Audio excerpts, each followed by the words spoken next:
He owns everything. How can I recommend a comic if he's read everything I own?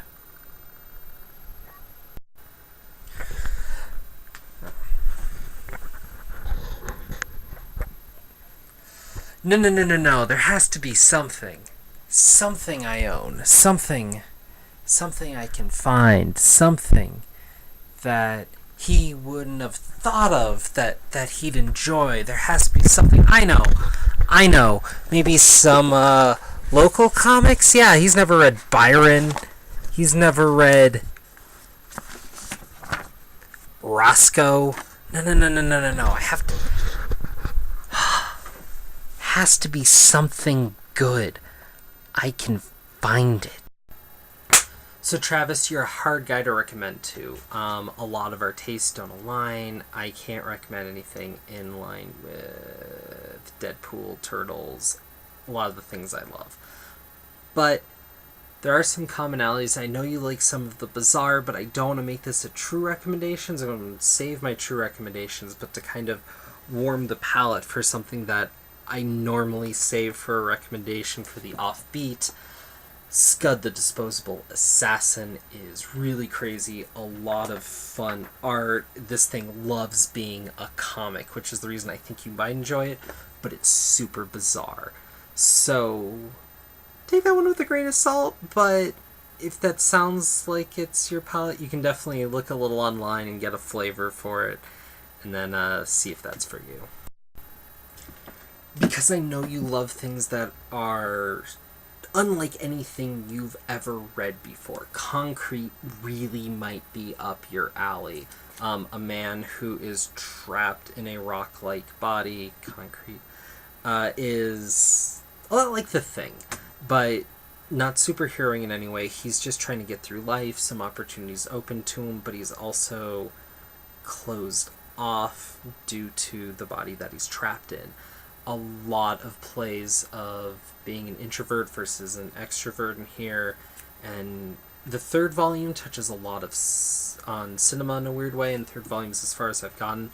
But this seems like the sort of book that would capture your imagination, so for your consideration. A lot more similar to the recommendation I just made that you actually did enjoy, is the Nightly News. Like Torso, this was a creator we know now very well, kind of up and coming, and doing stuff more on his own. Hickman had a rash of books, and this is the one that I feel is strongest. It plays with mediation in society, and it's a lot of strange design look, and it's maybe not the strongest comic art, but it is unique, and it works in its own way, though there's some falling points. But this is something that I think would capture your imagination and strengthen your collection in ways as you kind of wrap around the creative ties that this book goes to, especially books like S.H.I.E.L.D. or Fantastic Four later. This is a recommendation I'm kind of shaky on, not because I don't think you wouldn't enjoy this book, because I have a weird feeling you might have read it already. But The Sword is, I feel, the Luna Brothers' best work. A while ago, and I feel like you did, maybe I'm mixing up with someone else here, a lot of people, off of me talking about their work before, read Girls. Girls is the more unique of their entries. I feel this is the stronger. It's more couched in the pop culture, pulp era that we're familiar with. However, the pacing in here and the amount of action is great. Also, really hot right now, female protagonists. Everybody's looking for some good ones. Here's a book that had it and has been sitting around and is waiting for you to just plow through and enjoy. So 4 volumes, but good strong stuff. I'd feel like a schmuck if I didn't even try to recommend a Marvel and DC just for the sake of it, honestly.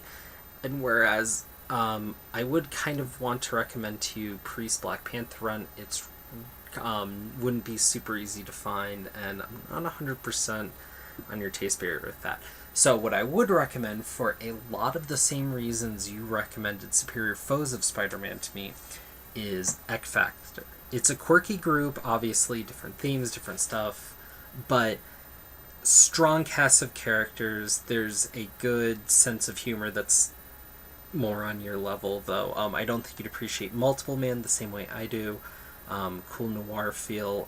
This book is just incredible. It's a corner of Marvel that's often overlooked, and I understand the reservation of getting any X title, but honestly, after the third, fourth volume, the ties to the X-Men are more or less just are where they are, and they're all in the book, except for maybe some stuff that's completely explained with X-Force after a while, but by the end it has more to do with Thor than X-Men, and a lot of great characters on the way, and I think you'd appreciate a great deal of them, and it's just, it's a great X book.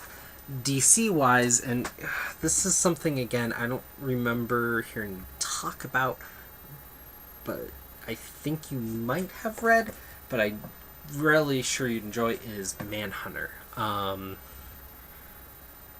Crazy stuff. She's, she's working in the courtroom, but she sees these scumballs get out, and she wants to do something about it, and at times she wants to do something about it permanently. Plays with morality in a really interesting way, and it's good to get a superhero tale that does that from time to time. And also a lot of the elements that I found that made me enjoy the Green Arrow run that you recommended to me are kind of a lot of the same qualities that are what make this book so strong. So definitely for your consideration. So anyone else, obviously feel free to take those recommendations. I was planning on talking about this week, but I'm still trying to parse it, because honestly this was a bit underwhelming. When I started it, I was kind of hoping it would be a great primer and a way to lead people to a mentality of talking about metatextuality and the whole idea of the fourth wall as a true literary device, because there's definitely some pages that play with that and kind of boil down the idea to a teaching tool through reading that would actually help people, I feel, go back and re-explore Final Crisis. But it fell short, and in doing so kind of makes me wonder about this whole multiversity experiment, because whereas it's supposed to be tying together at this point, I don't feel that it's got enough glue, and it really is just a series of bizarre one-shots. So, and I'm sure there's stuff I'm missing on that, but the ties that bind are thinner than they should be, in my opinion, regardless. So yeah, I'm just going to keep pressing on and find new topics to talk about.